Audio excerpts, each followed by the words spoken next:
Locked On Podcast Network presents Locked On Sports Today.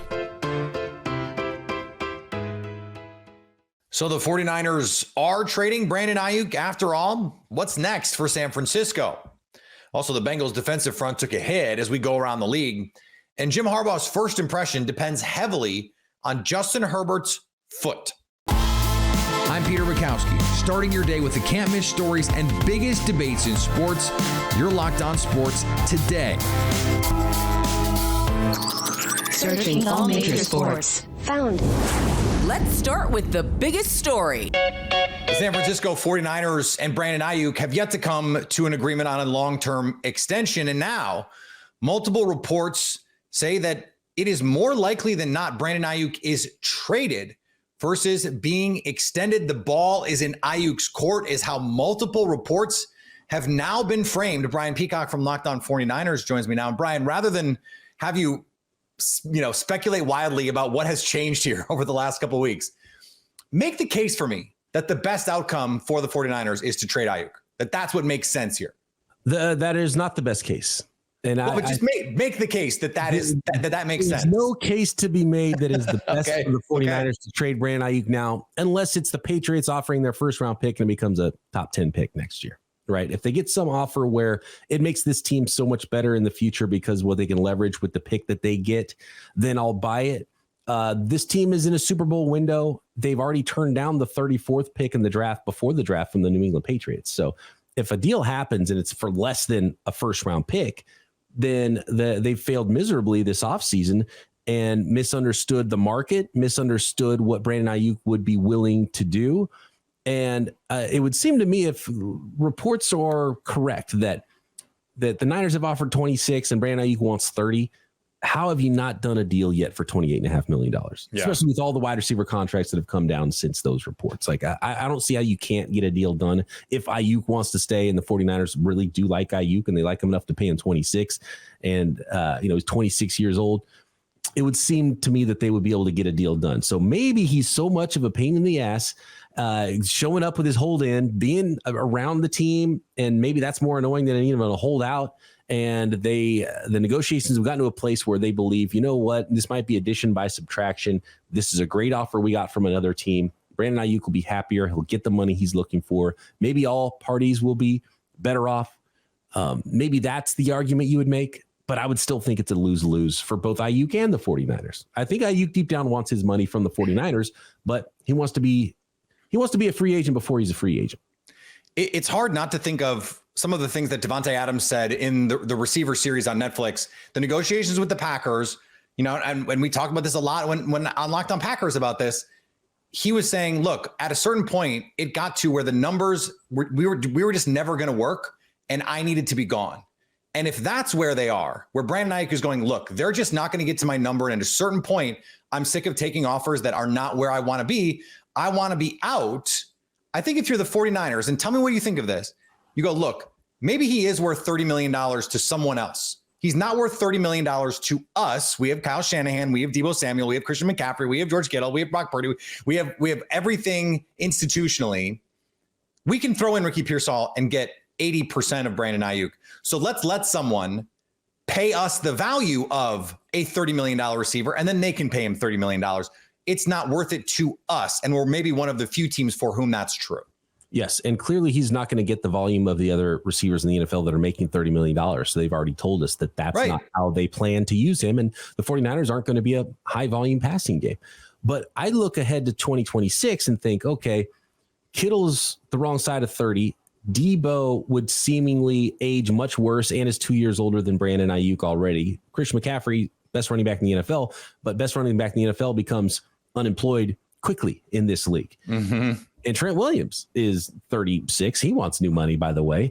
And so if you look at what this team might look like in the very near future, we're talking about 2 seasons from now. After one more season following this one, maybe Brandon Aiyuk would be the guy who is the integral part of the offense that it runs through. And I think that's the plan at the beginning of the offseason, was sign Aiyuk, trade Deebo, and then Aiyuk becomes the guy. But at this point, they haven't been able to figure out that number. And I don't know, maybe I'm way off on this, Peter, but is 4 million per year, is that a gap that you can't close this day and age in the NFL? Because it seems like something that teams and players are willing to do. But the 49ers do have a lot of other contracts that they have to figure out during this Super Bowl window. But I find it hard to believe the 49ers would give up a really good player, even if he's not integral to how the team is run, in this Super Bowl window and make it harder for them to win. I saw you put the tweet out on the X Twitter machine. What do you think is reasonable compensation? What do you think is fair compensation for the 49ers if the Steelers or the Browns or the Patriots are calling? I think if the reports are true, they've already turned down a high second round pick, then they want first round value. So it would be shocking if they got less than first round value back. If it's the Steelers, it's probably a first and a player, Van Jefferson or, Calvin Austin, someone to come back and just give you another body at wide receiver, and you get that first round pick in the future. The Patriots would it would be insane if the Patriots gave up their first round pick because of where they're at as a franchise. They'd be better with Aiyuk, but look, they're not going to be this year's Houston Texans, I don't think. If they were offering their first rounder, I think you pack Aiyuk's bags for him. So a second and something maybe, but they've already turned down a high second round pick. So it's got to be a first round value to me. And that's it's first round plus. And if they've come down from that, then again, that's where I come back to, okay, well, you failed because you should have either signed Aiyuk way early in the offseason before all these other deals were done, or you should have traded him before the draft and taken that 34th pick. Late Monday night, NBC Sports in the Bay Area reported a framework was in place. The 49ers had a deal with the Patriots or the Browns. It was up to Brandon Aiyuk to decide where he wanted to go. No trade as of this recording has happened. Stay up to date all year on the San Francisco 49ers by subscribing to Locked On Sports today and Locked On 49ers on your favorite podcast app and on YouTube. Thanks for making Locked On Sports today your first listen. Coming up, as we go around the league's training camps, we learn the bad news for the Bengals defensive front. Before we get to that, the division races are heating up in Major League Baseball. No football, no NBA, no problem with FanDuel, with baseball, WNBA soon, and the Olympics still for another week. There's plenty to dive into over at FanDuel, America's #1 sportsbook. And this summer, FanDuel is hooking up all customers with a boost or a bonus daily. That's right, there's something for everyone every day, all summer long. U.S. men's basketball, ridiculous favorites to beat Brazil today. Seriously, they don't even have the money line. The point spread has the U.S. favored by 26.5. But yeah, the money line is too funny not to mention. The Americans are they are minus 100,000 on the money line. 100,000. So what are you waiting for? Head over to FanDuel.com and start making the most out of your summer. FanDuel, official sports betting partner of Major League Baseball. If you're catching this episode after hearing your favorite Locked On show, make sure to subscribe to Locked On Sports today on YouTube or wherever you get your podcasts so you never miss an episode. Boston Red Sox began an important series with the Kansas City Royals. So the Red Sox pick up the victory, 2 runs in the 6th inning to go in front 4-2. It was Jarren Duran providing the 2-out magic in that inning. And then the Sox, you could say broke it open. Final turned out to be 9-5. Royals got to the Red Sox bullpen just a little bit, but that 4-run 7th inning really taking care of business. Jarren Duran, RBI with a ground out earlier in the game, 2-run double, and he just continues to hit game in, game out, post for the Red Sox, and it came against a lefty. Serpa can kind of be nasty against lefties, but he stayed in on the pinch, went the opposite way with it. Duran coming through in a big way. Red Sox again, 4-run 7th inning. Romy Gonzalez coming off the bench. That will be part of our numbers of the night in our 3rd segment coming up later on our Locked On Red Sox postcast.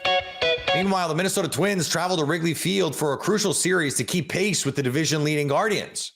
Okay, game 1 in Wrigley tonight. Twins coming in on this 4-game heater. They just scored 29 runs against the White Sox in 3 games. They beat them up onto the other Chicago team we go. David Festa, that young man was fantastic. Career high 9 Ks, 2 hits, 0 earned runs. And that was just enough for the Twins to score a couple runs, give them the lead, keep it close. Thielbar, Alcala, Duran, Griffin Jacks coming in, doing the rest of the dirty work. Margot had a solo shot tonight. Royce Lewis with a huge sac fly RBI to give them the first 1-0 lead. And maybe not the offensive surge we saw versus the White Sox, but they get the job done. They start their series off with a win, push that win streak now to 5 games in a row. Best part is Cleveland lost tonight in extra innings, so that lead shrinks. In NFL news, the Chiefs made Harrison Butker, who has been making news this offseason off the field, the highest paid kicker in the league. Obviously awesome that they got this done. I was expecting them to get a extension done with Butker.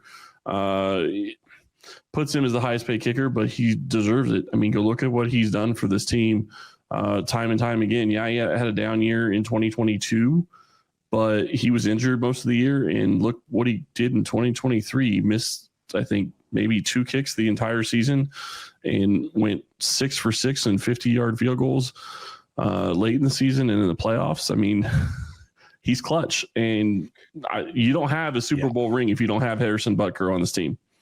I will just say it that way.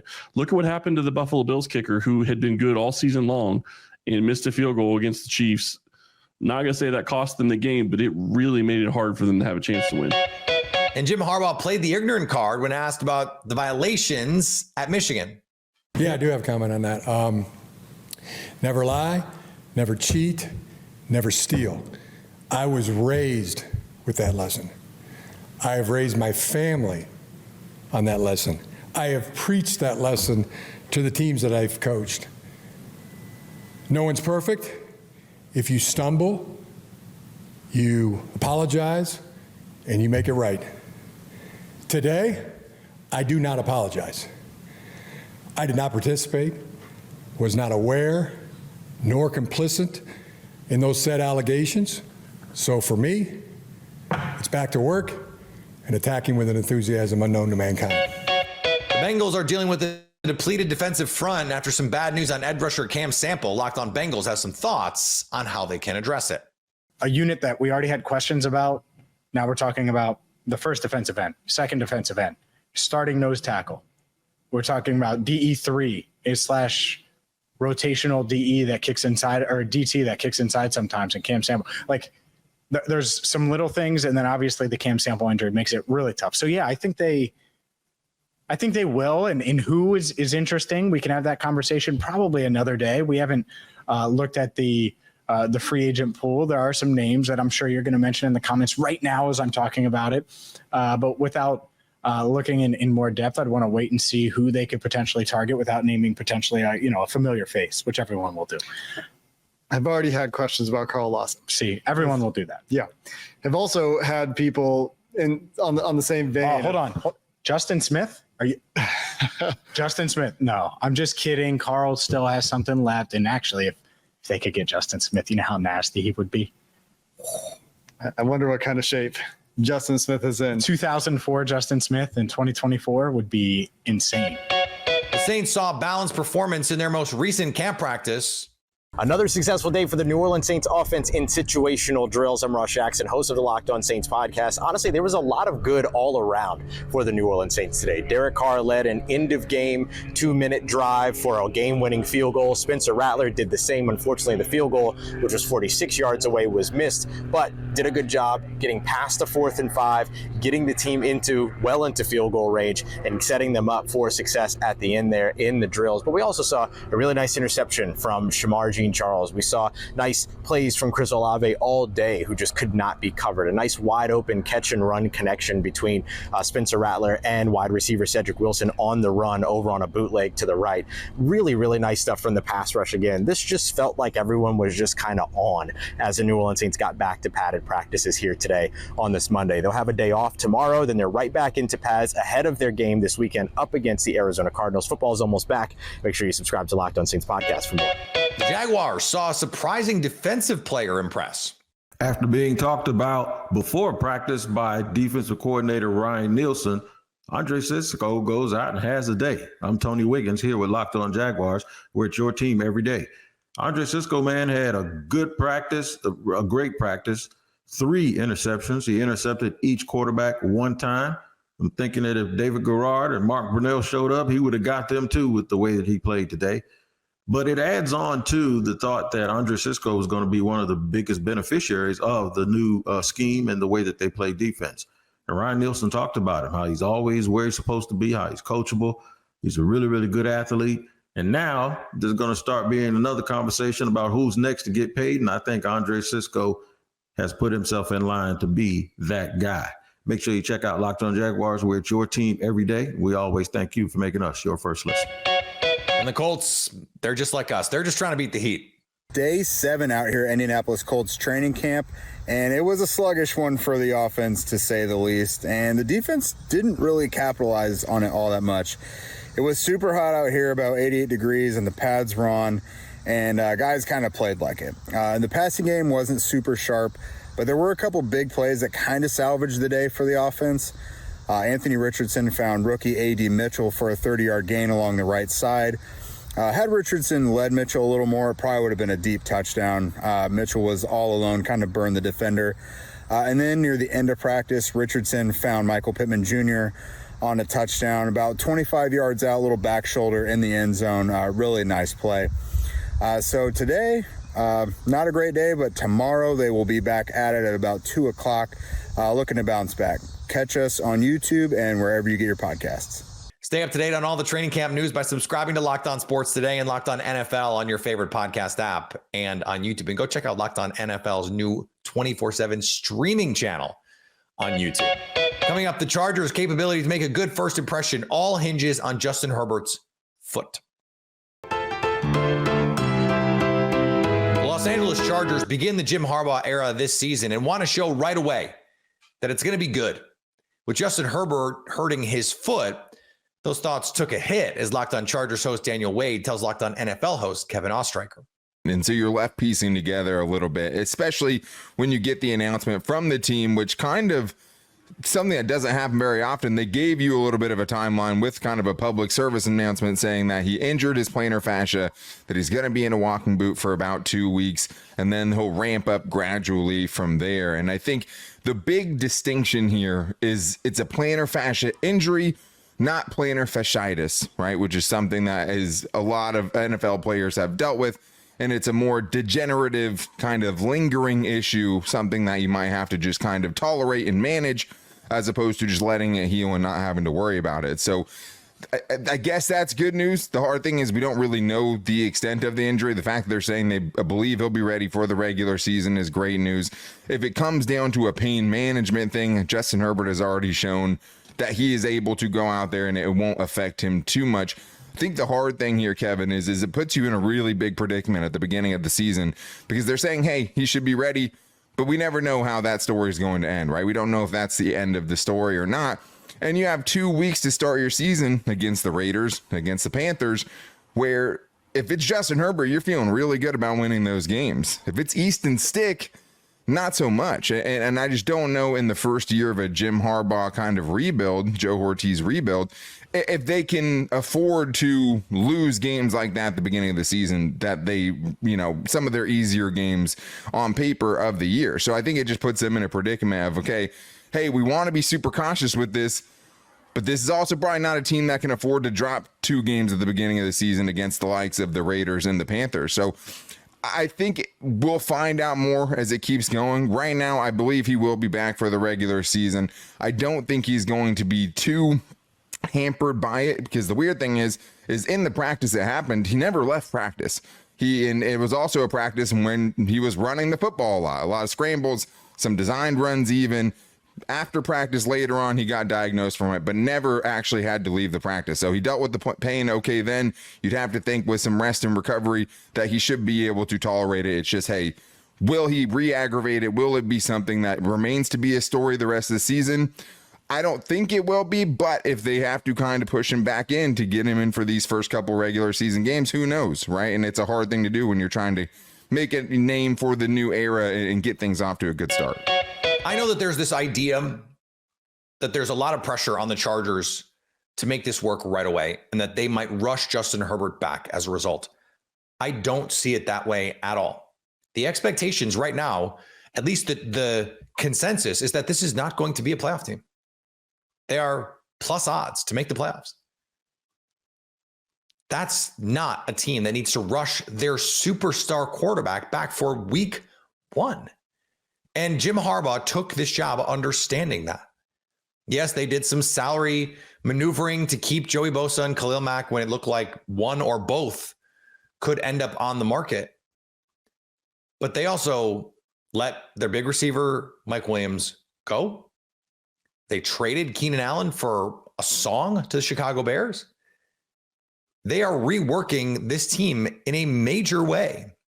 That is not signaling a team desperate to show in week 1 or even the first month that this was the right decision. Jim Harbaugh doesn't have to prove that to anyone.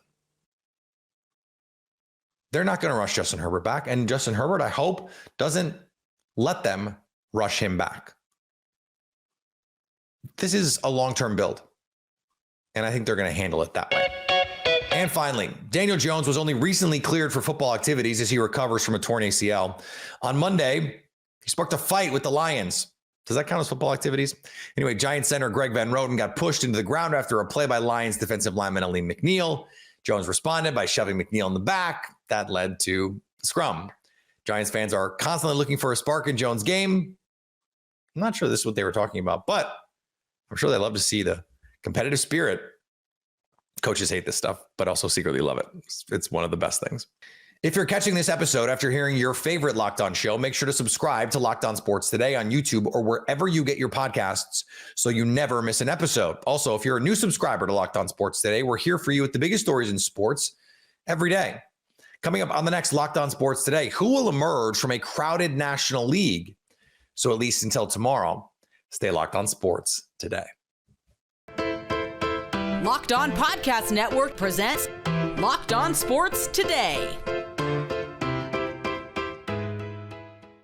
For more episodes of Locked On Sports Today, go to our video on demand. Click on sports at the top of your screen. There, you'll find past episodes of Locked On Sports Today, plus other Locked On shows on demand.